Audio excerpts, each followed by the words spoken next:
Welcome to Miscellaneous Movies. I'm Paulie. And I'm Jirach. And there's no point to this podcast. We just want to talk about movies. Just want to talk about movies.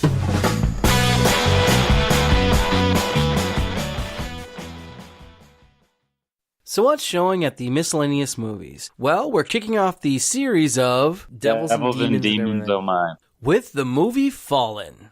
Hey, howdy, folks! Ladies, gents, cocksuckers, pederists. I hope you all enjoy the show. Yes, I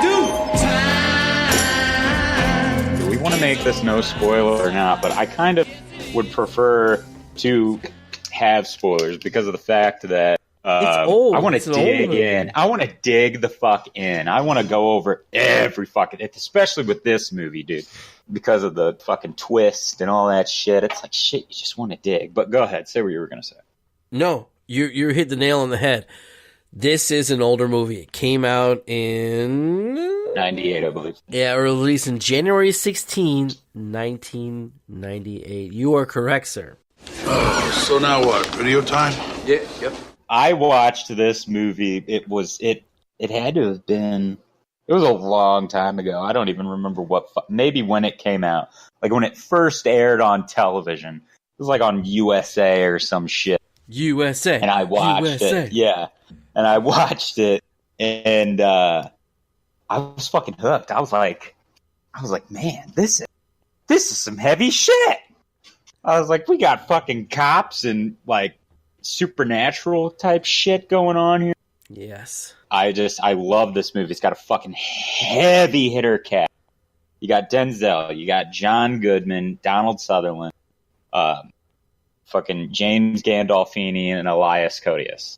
I don't want to botch. I know the woman that's in the movie, Embeth Davi. I don't know. I don't want to botch. You're her really name. choppy. Are you on Push to Talk? No. Oh, why are you so choppy? I don't know. You know, you remind me of somebody, Hobbs. Oh, indeed you do. Indeed you do. My history with this movie is with Josh. Josh introduced this movie to me. It was from, I moved into his place, and he had this plethora of movies. And Fallen was in there. Fell in love with it. You're right. Same thing with you. The magic, the whole thing about devil and good and bad, and Denzel's one of my good, actors I really like. John Goodman, can't beat that. You know what I mean? So, like, they did so well in the casting of this fucking film. They did awesome so well with just the fucking idea. I was going through some fucking reviews. It got a 7 out of 10 on IMDb. Like, really? Worthy. I agree. I'll take Rotten Tomatoes gave it like, fuck, I don't even know. I think they gave that shit like a 30. But Rotten Tomatoes to me is the Yelp of the movie world. A cop knows. A cop sees. Even the most casual thing. It registers.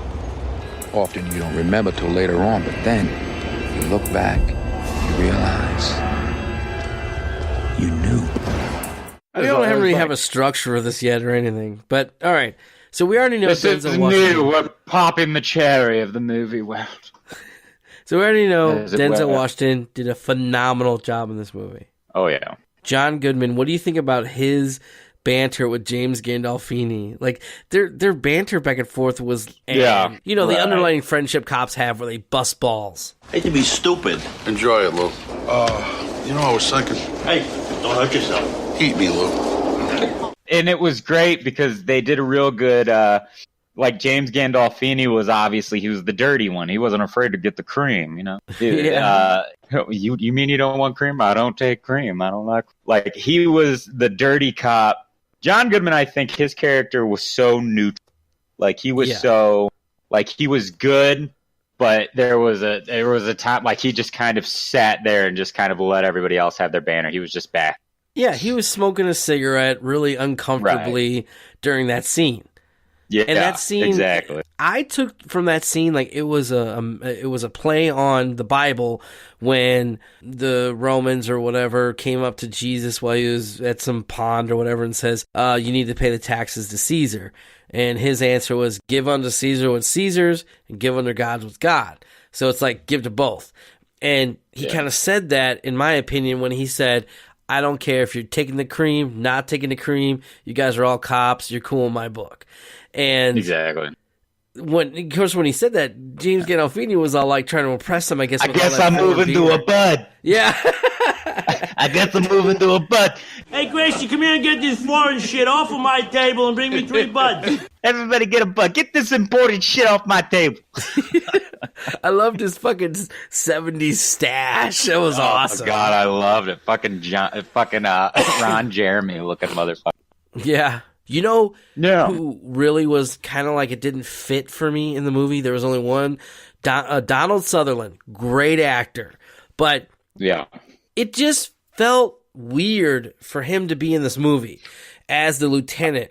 Because the character didn't I don't know, it just didn't work for me. What about you? I got where they were trying to go. Wasn't executed good. I don't think it was executed good enough. They were trying to go with Dick Snake Boss, doesn't listen. So you're saying they took a name off? Why did they do that? I don't know. I call records. They say they don't know who it was. They don't know why it's not there. Well, we better find out, huh? Well, in the beginning, I didn't know that he was his boss. Because remember, he gives him the coffee, and he's kind of like all little snickering weird looks and shit while he's doing for the execution in the very beginning. Yeah. And then you're like, oh, it's his lieutenant. And then you're like, okay, cool. And then you have the cool moments where he's a cool boss, where he's all like, giving those little subtle hints, like when he's all like, his ego's upstairs, you hearing me? And like Denzel's like, with both ears. That's the cool cop boss thing. But it just, I don't know. It just didn't feel right for me. But other than that, I mean, it was needed and it was good. I was okay with it. I just felt odd.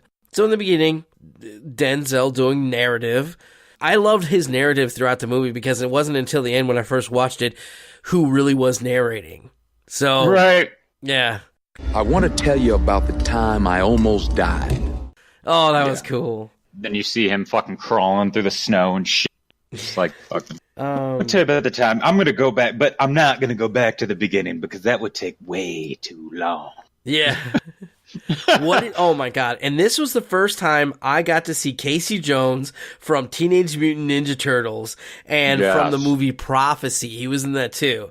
And he wasn't Prophecy. It was a great movie too. Oh my God, a great movie. But this is the first time I ever saw him bald. Like balding bald. Yeah. Who knows? Maybe be a big video rental. All these society ladies showing it to their dinner guests, Ooh, you see that there? Ooh, that's a urine stain, ladies. Oh my, it's not urine. He played good as a fucking creeper. And I love it. The when he was being him and he's like, remember when he was they were watching and he was like, I want Hobbs to have a copy of this, okay? He was like, you watching Hobbs? He was like, I want you to pay attention. Every gesture, everything I'm doing, pay attention. Yep. And that's when Denzel was like, dude, I was looking up Keats or whatever, isn't it? He was like, I was looking him up and I saw he was a batter and he was right-handed. Yeah. And he's over here waving his fucking left. Yeah, and he's just doing all that shit. And when they found out, when they started thinking they were going after the copycats, they were like, okay, he did this with a left hand. Are we dealing with a copycat or are we dealing with, like, what are we dealing with here? Yeah, his intro. And what I really like, I don't want to jump. I don't want to jump. No, that's the problem. We're jumping all over the place, and we're trying to get back because it's such a great movie. We're all over the place. It is. Like in the beginning, and I don't mean to interrupt you. I think we're talking about the same thing here. In the beginning, with his little like dance and stuff as he's walking with the fucking Rolling Stones playing in the background, you get the first practical thing they do because it's the 90s. They don't have a lot of technology. There's something weird because it's a yellowish, darker, weirded, warped thing from his perspective looking at the cells. And that's when you get that first look. There's something weird here. Yeah, you're seeing through his eyes. What did you think of the execution scene where he's trying to hold his breath and look all tough? Oh, he did such a great job. He's like, cocksuckers, bitches, and whore. He blows the dude a kiss, and he's just like, ah! And then he just falls back. I was like, oh, man. Insane. Intense. Well, like, I love it. Well, here's and one when he thing was that's weird. singing the song coming down. Yeah, and he's all dancing. Is on my side. You see, he Yeah, grabs yeah. the guard in his hand. You remember that when he goes does, up yeah. there, that weird looking guy with the curly red hair? He grabs his hand. Did he come out of his body into him? Not then. Not then. He marked him. I when think. You think he does? Yeah, what when he he did? died, the spirit, the angel, The demon left the body. Well, yeah, he's a fallen angel, but yeah, he's a demon. Or he leaves the body when the body dies. He can touch you, but it's not like every time he touches somebody, he transfers. He has control. So like, if I touched you, if I was him and I touched you, I can control if I want to go in you or not. So that's what he did when he touched the guard. But I think you're right. I think you're onto something. I think he did kind of mark him. And yeah, just like he knew he was going to go. Okay, after I'm gonna go into you. Yeah, I'm going to be inside. but he didn't do you. it yet. I'm gonna be inside you with that ginger snap. And then he did a great job dying. That was good too. This is just his whole. God damn, excuse me. Elias just did so well. I love that about when actors only have like a short amount of time and they pretty much steal the fucking scene and steal the goddamn show. Yeah. I absolutely love that, and he did that. After that, he moves on with his life. He thinks, what do you think about this is the 90s, so everything has to be, the 90s were good and weird at the same time for me, because I'm old enough to live most of it, and they were big on having those uncomfortable moments where there's someone with a mental disability or a problem in movies. And so his brother, I guess, is slow? Question mark? I think his brother definitely had some type of mental illness or something. A handicap. But he did, yeah. And you see that when he's talking to him throughout the movie. And he's all like, I love you, Johnny. He's like, I love you. He was like, you're doing great with your son. And there was that part where they're playing basketball, if you remember, and the kid was like, I don't want Dad to come play. He was like, he's horrible. And Denzel was like, hey, don't disrespect your father. Get out there. Like, so Denzel, he was more of a father figure to the kid. I wouldn't say father figure. He was the cool uncle, and he just wasn't. He was embarrassed by his dad. Yeah. Was his dad? Yeah. Hold on. Was his dad Reno Wilson, or was that somebody else? I think that was somebody else. His dad was. Who was the actor who played? I don't necessarily know that actor off the top of my noggin, but he's been in shit. Yeah, he's been in tons of stuff in the 90s. But I mean, for some fucking reason, I can't pinpoint him on IMDb. Gabriel Casus. That was his name? I think so. Gabriel Casus. No, that can't be. That's him, because he was in Bedazzled. He was in Black Hawk Down. Yeah, that's him. He was in Black Dog. Yeah, that's him. That's Art. That's his brother. Yeah, okay. Because he did a lot of things. Yeah, Bedazzled, Takers, Black Hawk Down, yeah. He did a lot of stuff in the 90s, too. He did, man. He was big then. Things? Silk Stockings, Law and Order, Lone Star, Fallen.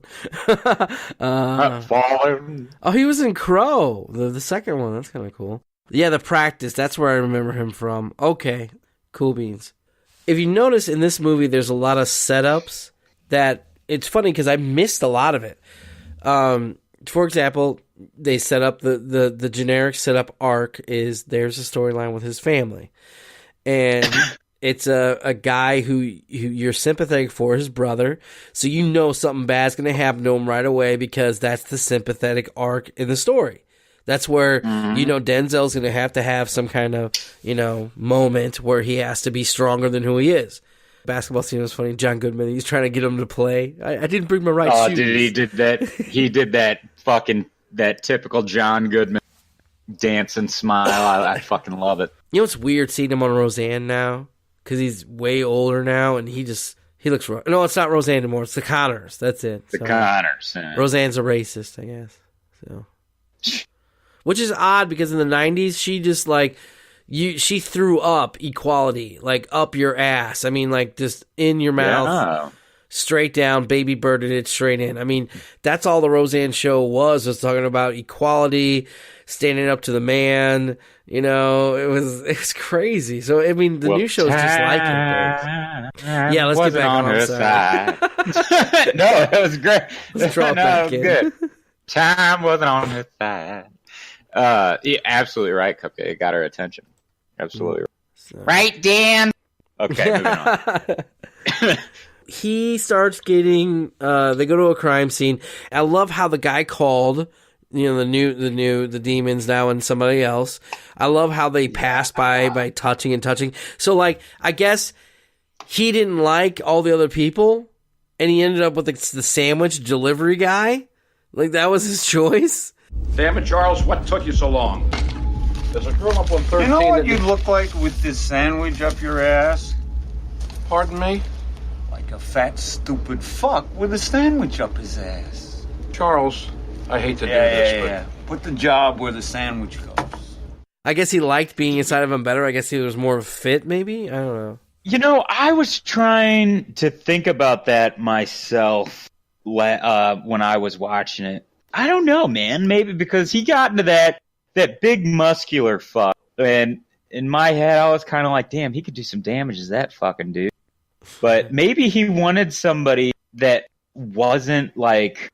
Somebody that was like nice. Because if you recall, when the guy snapped back to, he was being himself again, the delivery guy. Yeah, he was really nice. He calls his boss. Yeah, he was really nice. He calls his boss. He's like, yeah, I must have got drunk or something. I don't remember what happened. Like, can you tell me what's going on?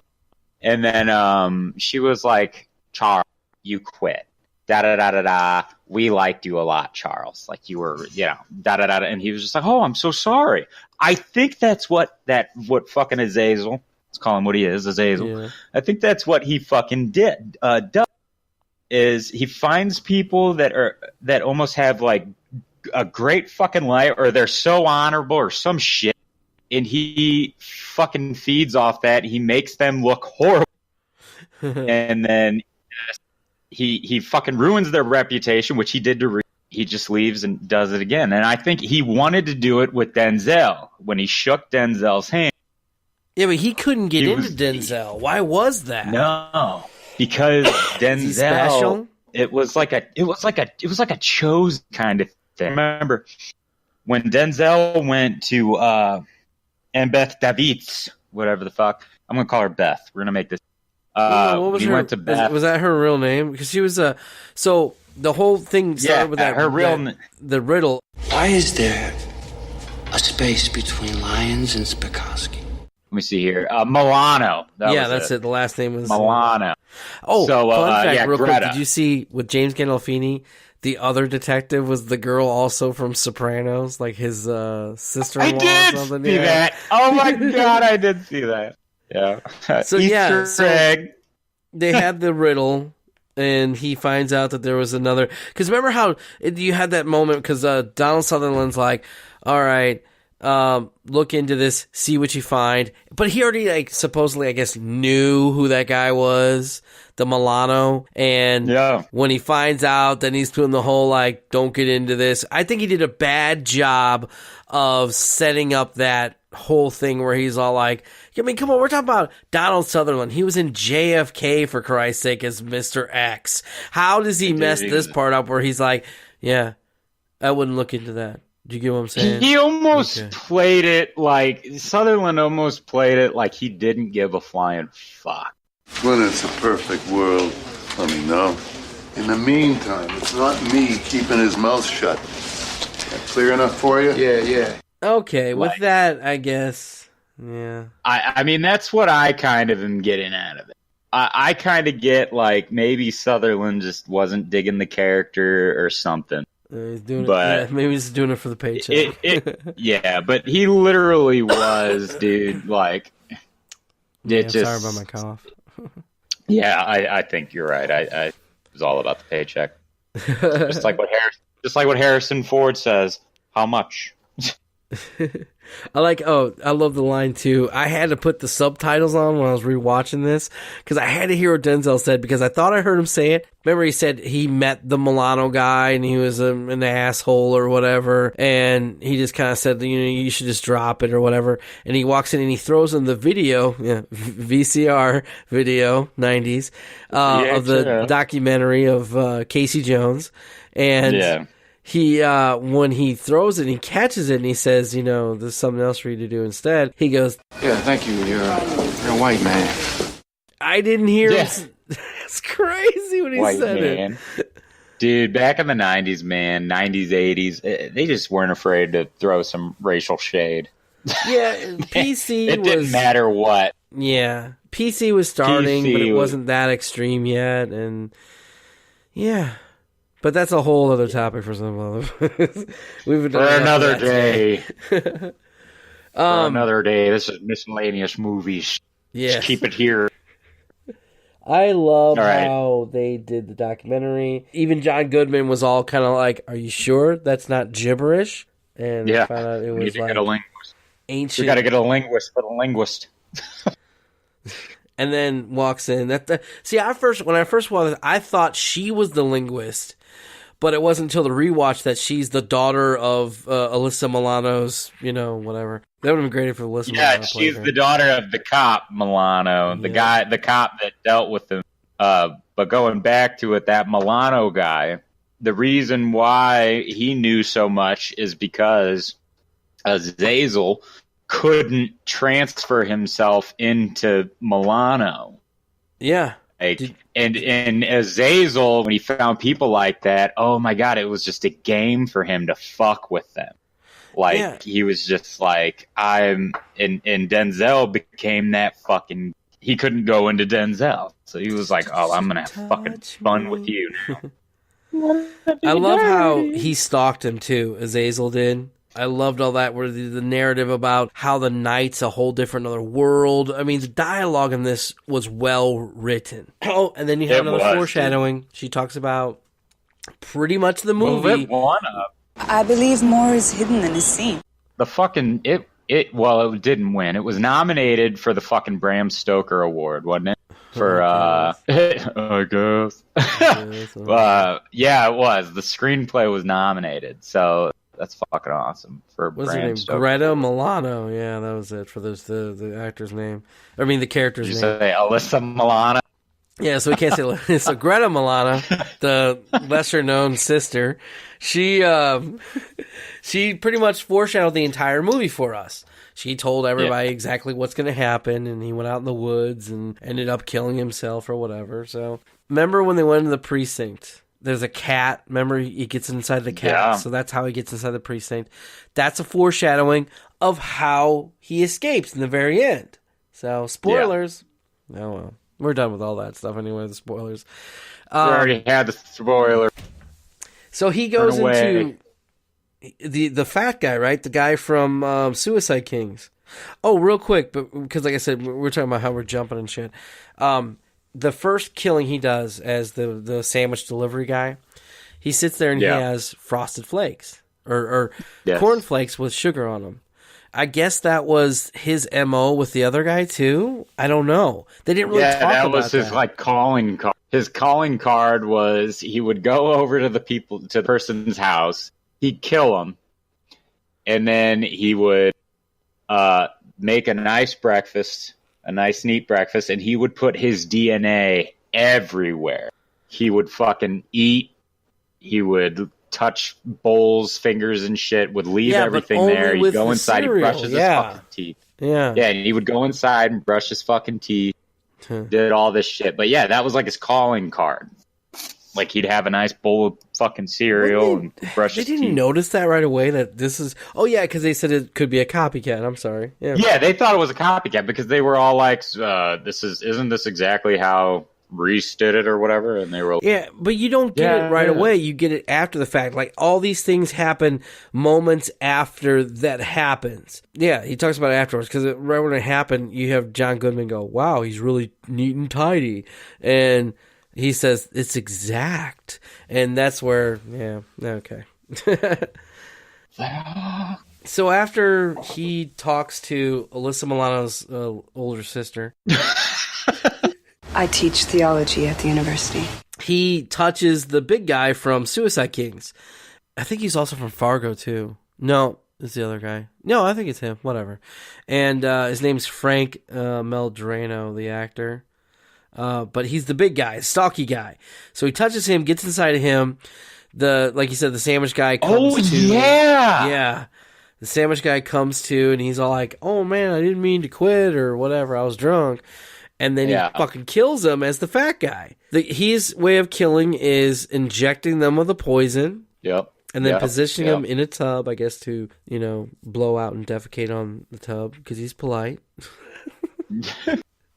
And he marks someone. Been doing this for fucking decades. Yeah.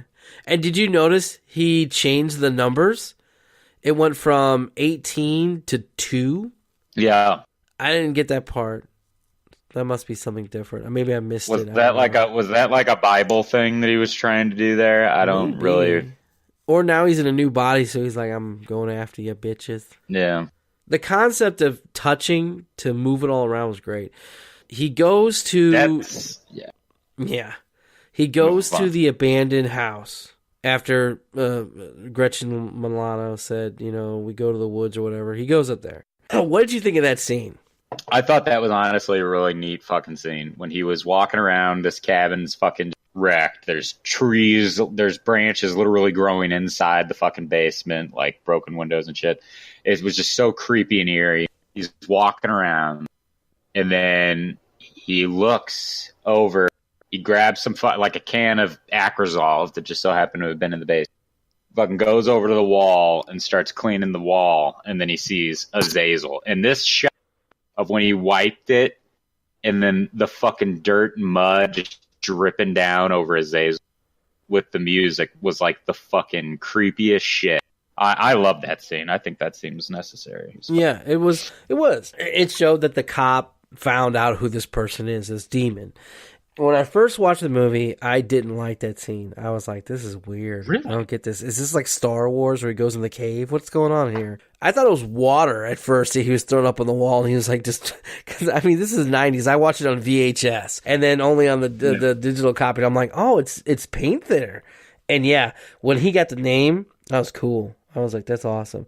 And the roots, oh yeah. Remember, like, they caved in a little bit on him, too, and he kind of like, put his hand up and went... Okay, is it going to fall over more? That was cool. Yeah.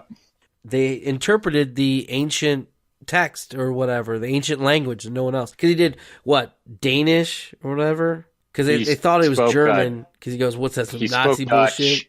Dutch. Yeah. And then he said something else. So he's proven that he's old. Yeah.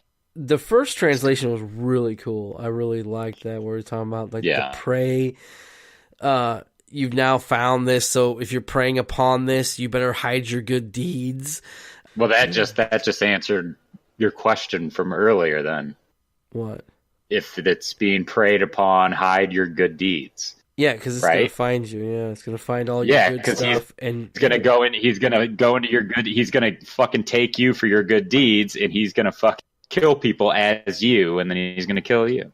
That was cool seeing how he's reading the new transcript about what the guy said he was saying, and he's watching the documentary. They did a good play on the cinematic where he's saying it in English to him. And I'm getting ready to... It says, once inside, they know you and remember. Therefore, they speak all the tongues of Babel. That was when he was talking to him in all the different languages. Inside you, after I'm spirit, I won't. No, I get off for real. Fuck. He's like, I'll fuck you up, down, left, right. I'll get so close to you, so close it breaks you. And if that doesn't work, well, I have other ways. Dude, It's fucked up how he... And he said all this in the cell, and when he was like, what is all that shit? And he goes, it's Dutch, man. Just, you gotta keep your eyes open. Like, he is challenging him and wants him to be an actual good rival to him. Oh, yeah, you got it. So, I've been doing this a long time. So he gets into the cat, and the cat gets into the precinct via a guy trying to look for someone to get him out of jail. And then he starts passing through the detectives. into James Gandolfini. What did you think of that scene? Oh, I thought it was great. I mean, for a minute, you can see Denzel. He was just, it's just typical fucking Gandolfini for a minute, but it started changing. So, Hobbs, tell me something. Shoot. The other day, you were down in the basement reading an old file. Yeah, what about it? Well, it looked like there was some kind of map in there. I was wondering, you go somewhere? Yeah, I went up the country. Oh, yeah? Yeah. So I'm curious, where'd you go? And then James just leans in, or he's like telling him to lean in and have that wonderful fucking moment. That was cool because it looked like he was genuinely like Azazel was genuinely like curious, like where the hell did you go? I need to know this stuff because you went off my radar. I couldn't find you. And that's what it kind of felt like to me. And it probably did, because I think that's what the Milano dude did, didn't he? He went to hide. I don't remember if he tried to do what Denzel did at the end, but I think he literally went up there and he just killed himself. Yeah, like after finding the truth or whatever. Yeah. Well, knowing that there was nothing he could do. Because if you remember what the daughter said, she was like, my father, the fucking Azazel went into the mayor. He went into the fucking governor. He went into the goddamn chief of police. And he ruined, that's why his name was missing. He fucking ruined everything. And the same thing is happening to him because he was talking about Donald Sutherland was saying all the egos upstairs are saying this. He could have been going through those guys too. After he, I guess, didn't get the answers he wanted from Denzel because he's all like, why you want to know? That's when he's like, I'm going to fuck you up now. Time is on my side. Yes, it is. I'm sorry. I was having a coughing fit. I didn't want to do it while you're talking. Oh, even when he does the come here, if you notice, it's the same hands thing that he did with Casey Jones. The way he was holding his hand and everything. Oh, you're fucking right. Yeah, when he's like, come here, come closer, come closer. Oh my God, you're right. After that scene was over, remember he goes back to James Gandolfini. He sits down and he's all like, why were you singing that song? And he's all like, no, Mike and Lawrence sang the song. I didn't sing that song. I hate the fucking 60s. I mean, I love how when he leaves the body, no one knows. There's like, I guess it makes you think that like, when you daydream, does that mean there's a demon inside of you doing some fucked up shit? It's kind of weird. Right. When he's passing by everybody, so he passed by and he gets in that old couple. Remember that? Yeah. The guy who looks like Scorsese with the little hat. Yeah. He gives him that little weird look like, haha, I'm here. And Denzel catches on and he walks outside. Denzel's yelling out something. Was it the Syrian Arabic or whatever? Syrian Aramaic. How clever. I do know who you are. Hazel. Where'd you get that? From Milano's place? You found something up there. Well, some things, pal. You shouldn't know. Like what? Is that meaning that the demon's pissed because he found out who he is? Or is he like saying, you can play around all you want, but this is shit you can't know? Damn, that's a good fucking... Because he's asking, like what? Making him stop and say, you need to answer my question, pretty much. He transfers back into the little Scorsese guy and says, and if you know, you should never ever tell. It's like they pulled the curtain back and they finally saw Oz. And he's like, no, don't be talking about me. Don't be telling me. Like, he actually got to the root of the demon. And the demon's pissed, I think. Or the demon's like, you don't understand, so stop playing like you understand. I don't know. What do you think? It's like because Denzel's starting to figure the shit out. Like, it was the demon playing with fucking Denzel, but now it's kind of like the tables are turning in a way. Yep. You know? And then, I mean, that's what I'm thinking, I guess. I don't know. Yeah, and that's exactly what I was thinking too. Like, haha, I got you now. And then he's like, wait, you're playing with something you don't understand, sir. And then, of course, your traditional biblical thing with the fat guy, he touches his neck, he walks by and goes, beware my wrath. Yeah, and then he's just watching him as he's passing by all these people. And that was his way of showing off that he's like, I could be anywhere. It could be anywhere. It could be anyone. What did you think about when the demon went after Gretchen Milano? It's my favorite scene in this. the fucking some of the best camera work. When he was going up on her, he had her up against the wall. You know. Ooh. How lovely. You're not just hard as Chippy. Have we met? You seem vaguely familiar. Come on. Tell me. I'm about to find out anyway.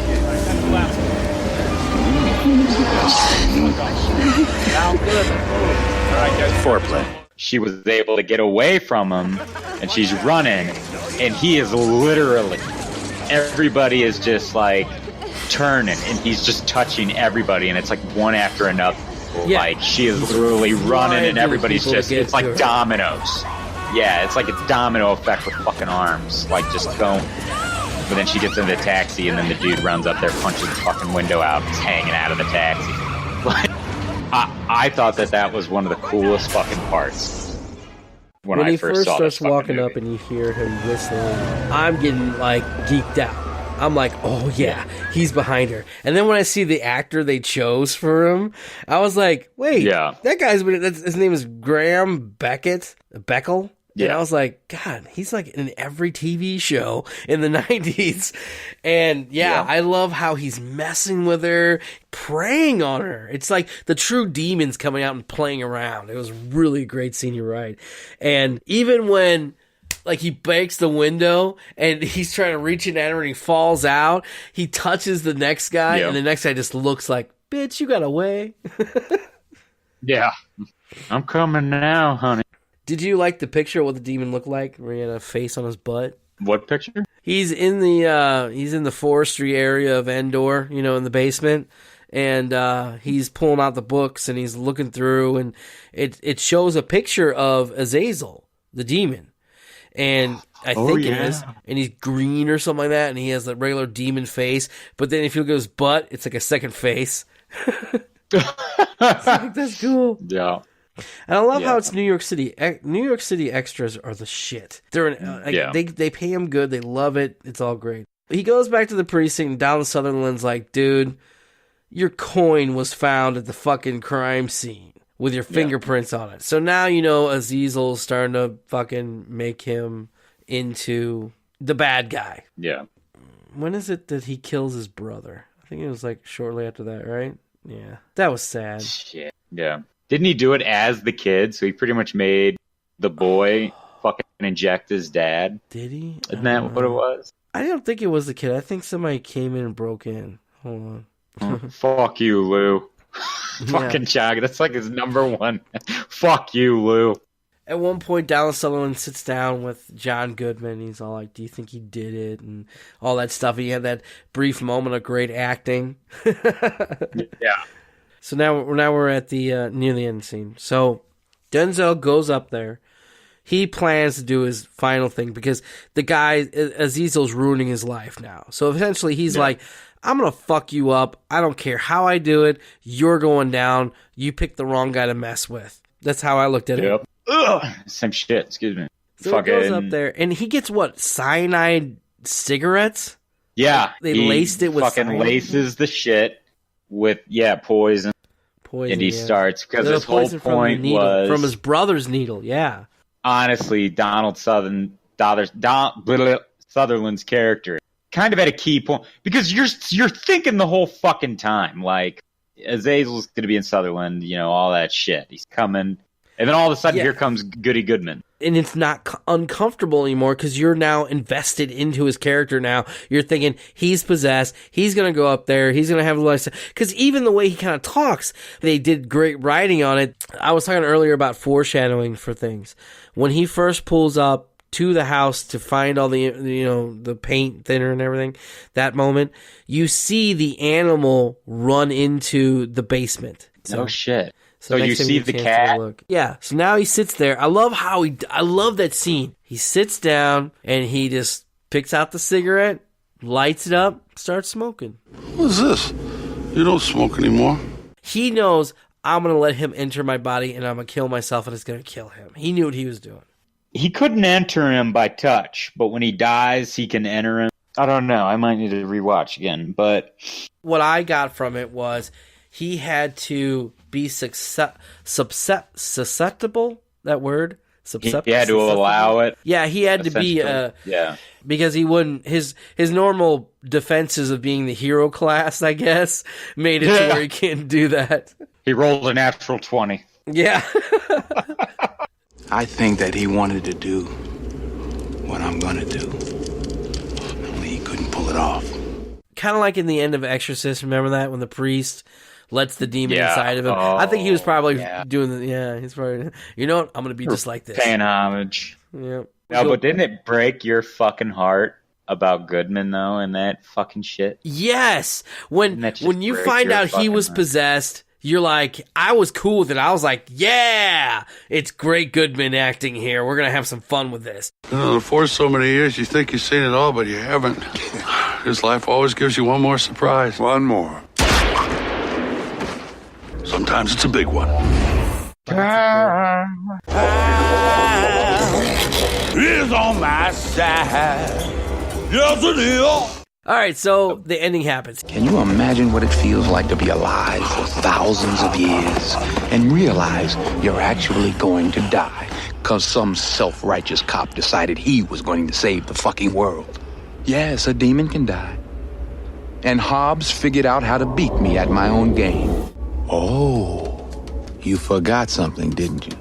Is it just me, or like you had this moment of rooting for the bad guy when he puts a little, I didn't tell you about how I almost died. Yeah, when I found that out, I was like, oh my god, dude. And a lot of people hated the fucking ending. Like a lot of shit that I was seeing, a lot of people good must hated prevail over evil. That's why I liked it. Dude, the good guy fucking lost. You don't see that ever. Well, then you barely saw that shit. Great fucking movie, though. I absolutely love it. I give it a fucking 8.5. Okay, so here at the Miscellaneous Movies, we have a scale of 1 to 10, apparently. I'll give it, you want to give it an 8 out of 10? Yeah, I'm about the same. I would definitely give it an 8 out of 10, only because of a few things I didn't really like about the movie. It was very 90s campy, and Donald Sutherland, till the end, he really didn't, God, my cold is killing me. The next one I have in the Miscellaneous Movie Library is End of Days, if you want. Oh! That's a yes. Okay. You are a fucking choir boy compared to me. A choir boy! Alright, so there we go. Next week we're going to do End of Days, continue on to the, what is it called again? The Demons. The Devil, Demons and stuff. Oh, the Devils and Demons. What? Demons and Demons and Devils. And you know another one I was thinking about too? What if we also did Dark Knight? Not Dark Knight, Demon Knight. Like the Batman one? Oh! Demon Knight with yes, with Billy Zane. With Billy Zane. Oh, I love that movie too, dude. I actually really do like Demon Knight, man. Very fucking underrated. I love that shit. I think he did such a Billy Zane was so perfect for that role. Earlier this morning, you don't know who this guy is, but it's funny. Sin, he used to be big on the show back in the day. He's a teacher now. He's a coach. He does Texas football and shit. Really great guy. I was like, dude, if you can get on the show today, it'd be great. And he goes, I can't today, bud. I start my baseball season. So he coaches baseball too. So I said, can I do a shout out for you? Well, it took him until now to text back because he just got off work. Because this was at 6 a.m. when I texted him. So I guess he was so the whole time I didn't want to say, so this is my shout out to Sin. Happy baseball season, buddy. Happy baseball. Am I still chopping? No, you're fine. Chopping.